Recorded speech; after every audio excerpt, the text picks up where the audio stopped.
Hello, my name's Mary Kenny and I work as a tour guide at Traquair House.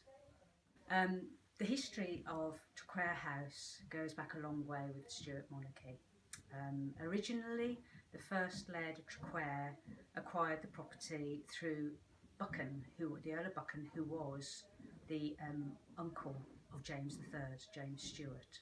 He strong-armed it from one of the king's favourites and gave it to his second son, who became the first laird of Traquair.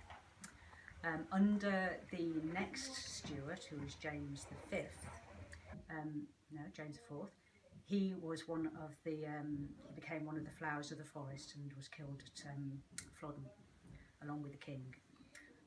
It continued to be in the house of the Stewarts, and the laird of Traquair continued to be very closely related to the Stewart monarchy throughout their reign. One of the most famous monarchs of the Stuarts, of course, is Mary Queen of Scots. And when she was here last, she was here with Lord Darnley and their infant son, who became the first king of both England and Scotland. And in fact, this is the very cradle that he slept in when he was in Traquair.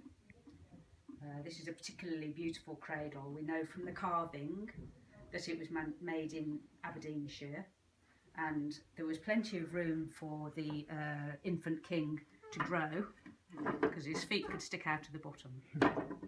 And the loops were for pieces of wood to go across so that he didn't fall out of the cradle.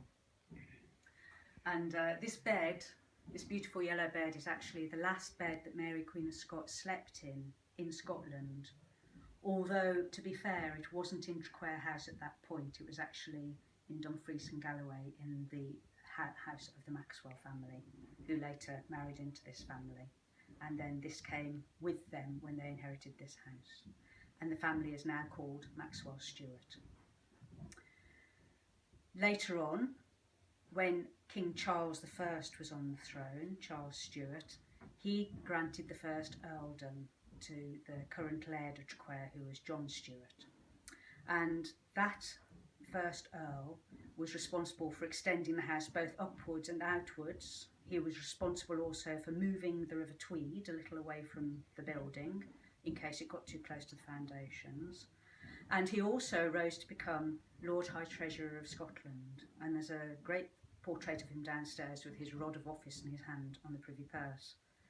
However, being in an important role under King Charles I was a bit of a mixed blessing, and when Charles I lost his head, then also John Stewart lost his place. He was imprisoned along with his son in Warwick Castle, and then story has it that he ended his life begging on the streets of Edinburgh.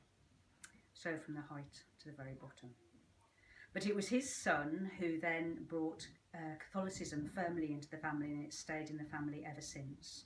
The second laird married this striking lady here, who was Anne Seton, and the family has remained Catholic ever since, through many years of persecution.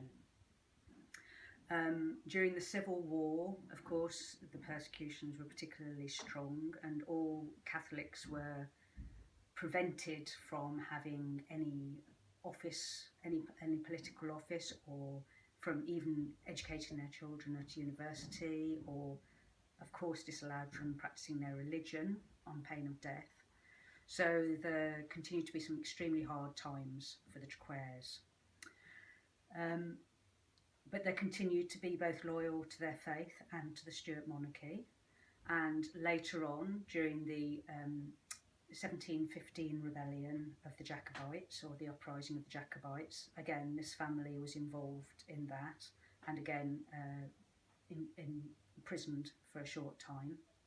And then the next notable date would be probably 1745, and another very famous Stewart, who was of course Bonnie Prince Charlie. And it was during his lifetime that the Earl, I should say here, welcomed Bonnie Prince Charlie, and then when he left, he shut the very famous Bear Gates at the top of the avenue, and he said to Bonnie Prince Charlie that he would never open those gates again until a Stewart was on the throne. They've stayed closed ever since, And so to this very day, everybody who enters Traquair has to come in through the temporary drive. And the main drive is one long green avenue.